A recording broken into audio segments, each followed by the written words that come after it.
Аз мисля, че това да мислиш кампанийно също е остаряло. В интернет проблема е, че не може да мине с тъпа реклама. Понеже в интернет от всякъде приятели, чатове, котки. Важното е историята да е забавна и хората да я харесат. Ма там някакси и умните имат пари, докато тук умните имат по-малко някакси, или по-малко са умните, които имат пари.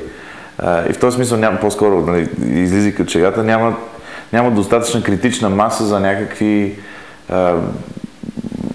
масови кампании на The Economist, да речем. Над 80% от рекламата в България е дисплей реклама. Не мога да си представя време, когато е имало смисъл да са просто дисплей.